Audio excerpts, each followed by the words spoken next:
The coroner's office just released the name of the person who was killed. He's 39-year-old Darius Holcomb. The Spartanburg County Sheriff's Office says Holcomb was shot by a deputy after he stabbed one of their canines. Now, as you can see, the scene is still active and has been for hours, and there are multiple agencies responding here tonight. Hey there, Gordon. I can confirm it's getting windier here and is pretty cold. And even though the tornado is gone, the damage is still here. Now I'm going to shine a light. Take a look at what used to be a car wash. This is all that's left. School resource officers are training for the unthinkable. They've undergone multiple situations and are preparing for the worst. An 18-year-old was reported missing out of Lawrence County after she was last seen on the evening of June 30th. Investigators say she willingly got into the car of someone she was dating online, and that was the last time her family saw her alive. The CEO and 2 employees for the Greenville Housing Authority are facing charges out of Georgia, and now the board for the Housing Authority is conducting their own internal investigation. Amy and Henry, the Spartanburg County Sheriff, says all of this happened at the Bon Air Apartments in Landrum around 4 this morning. The sheriff says that deputies tried to de-escalate the situation, but were unable to. Down the road from the school here, the suspected shooter rang a lady's doorbell, hoping to get inside. She says she wasn't at home at that time, but she did speak with him through her camera. Elaine Griffin and her family weren't at home, but she can access the doorbell camera through her phone. At this point, she says she just saw a scared child in need of help, and she says he asked her to call his dad. The doorbell rang, and I answered it, and he just started hollering, "Ma'am, it's been a shooting at the school, and I'm scared. Can I come in? Can I come in?" She says the suspect kept ringing the doorbell. Then she got a call from a detective. "Don't tell him that you've been talking to us." And I said, "Well, okay." So I didn't say anything. Griffin says she felt like something was off while watching him. He just mostly he would grab his head and he would go down his face, and he kept peeping around the corner, but he would jump back.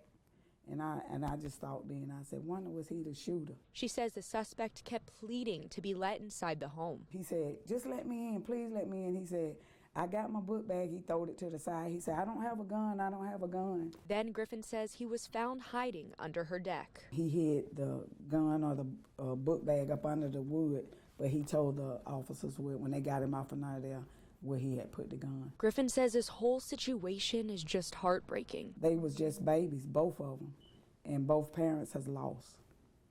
Both parents has lost. It's just been a tragedy. We don't know the identity of the suspect due to his age, but officials do tell us he's being held at the Department of Juvenile Justice in Columbia. In Greenville County, Alessandra Young, 7 News. This is investigator Kayla Garrett. Now, she is the first female investigator in the history for the Union Police Department. And isn't it right? You've worked 8 years to get to this point. It is. Investigator Kayla Garrett is breaking barriers in a rural community. Leads you back into this neighborhood, and that's where the other house was shot up at. In a police department that has been around for decades, she is the first female investigator and wears her badge proudly. I guess it kind of is a big deal, so it feels good. I feel like I can be a representation for other inspiring law enforcement females out there who kind of want to take that step up. And she went from being a beat cop to corporal to school resource officer. A year ago, she was promoted to investigator, but stayed in the SRO role to help with staffing issues. So she filled that gap for us, and that's kind of why she was selected, because of the type of officer she is. Chief Robbie McGee says she is an asset to the team. Some cases you deal with, or some instances you deal with where some people would prefer to talk to or deal with a female. You get people that kind of sometimes just need to come in with a softer side, a little bit more clarity, a little bit more understanding, and I feel like I can do that, especially with females. You get harder cases with sexual assaults, or they're just kind of embarrassed and they don't want to talk to a man about it, and they see me and they're like, "Oh my gosh, I could talk to you." Starting the job right out of college, investigator Garrett says she wants to see more females in a male-dominated profession. A lot of people kind of walking out of the building when they're coming in, and they kind of look at me and we're like, "Oh, it's really rare to see a female as an investigator here." Kayla has stuck it out with us. We appreciate that. We're glad she has, and she's an asset to the department. Now she's investigating a variety of cases. She says Chief McGee and the department have always been supportive her entire career. The thing that made me stay here for as long as I have is the fact that it's been like a family environment, you know. Kayla's a strong-spirited person. I think she can handle herself well. Investigator Garrett says that even though she is the first female investigator, she doesn't want to be the only one and looks forward to helping the department keep progressing. In Union, Alessandra Young, 7 News.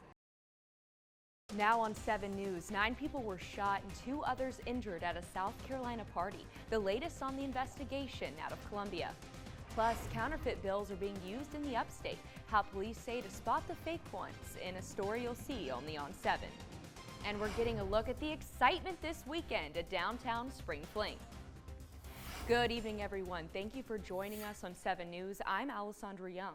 We're following breaking news out of Columbia, where deputies are investigating a shooting that injured 11 people. The Richland County Sheriff's Office says it happened during a party at a park shortly after 1 o'clock this morning. We're told 9 of the 11 people injured were shot. There's no word yet on the condition of those injured. However, we are told they're between the ages of 16 and 20. Investigators say 2 teen suspects have been arrested. First, we're going to get right to breaking news tonight. Pickens County deputies are investigating a deadly shooting they believe started as an argument. We're told it happened shortly after 10 o'clock Saturday night near the intersection of Old Shirley Road and Sheriff Road in Central. Deputies say a 22-year-old was found shot in the chest in front of a residence. The man was airlifted to Greenville Memorial Hospital, where he later died. Investigators say this is an isolated incident and a person of interest has been identified. So make sure to stick with us as the investigation continues. New tonight, the paved River Birch Trail that runs along Lawson's Fort Creek in Spartanburg is growing. 7 News reporter Elise Devlin has more on what that means.